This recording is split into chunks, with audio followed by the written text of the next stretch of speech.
پڑھ لی ہے رات میں تو سویرے تہجد پڑھ سکتے کیا؟ اس کے بارے میں ذرا تھوڑا تراویح اور تہجد کا دونوں کا رمضان کے حد تک. بھائی نے سوال کیا کہ رمضان کی حد تک ہم تراویح پڑھتے ہیں اور اگر تہجد پڑھنا چاہتے تو اس کا کیا؟ ویسے دیکھیے رمضان میں جو رات کی نماز ہوتی ہے وہ رات کی نماز کو کئی ناموں سے پکارا جاتا ہے. جیسا کہ مثال کے طور پر اگر عشاء کی بعد رات کی نماز پڑھ لی جائے تو اس کو کہا جاتا ہے تراویح. رات کے کسی حصے میں پڑھی جائے آخری حصے سے پہلے تو اسے کہا جاتا ہے قیام اللیل یا صلاۃ اللیل.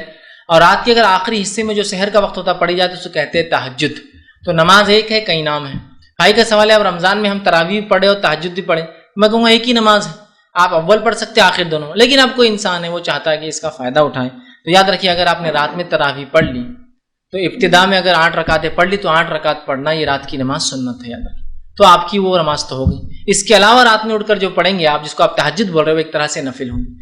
یا پھر جب آپ تراویح میں امام کے پیچھے ملے تو نفل کی نیت سے ملے, سنت کی نیت سے نہ ملے. پھر رات میں اٹھ کے تہجد کی نیت سے, مطلب وہ سنت 8 رکعتیں جو ہے وہ رات میں اٹھ کر پڑھیں. اس کے بعد آپ کی وتر پڑھیں. تو آپ جب عشاء پڑھیں گے تو اس کے بعد جو بھی نماز پڑھے آپ کی وتر باقی رکھیں, مطلب جو 3 رکعتیں ہوتی یا 1 رکعت ہوتی ہے 5 آپ پڑھتے باقی رکھیں. رات میں جو ہے آپ پھر قیام کریں, قیام کرنے کے بعد اپنا وتر مکمل کریں اور اس کے بعد کریں. تو آپ تب بھی کر سکتے ہیں, لیکن اس بات کو یاد رکھیے کہ ایک ہی نماز ہے, وقت کے اعتبار سے صرف نام بدلتے ہیں اس نماز کے. کسی نے ایک سوال کیا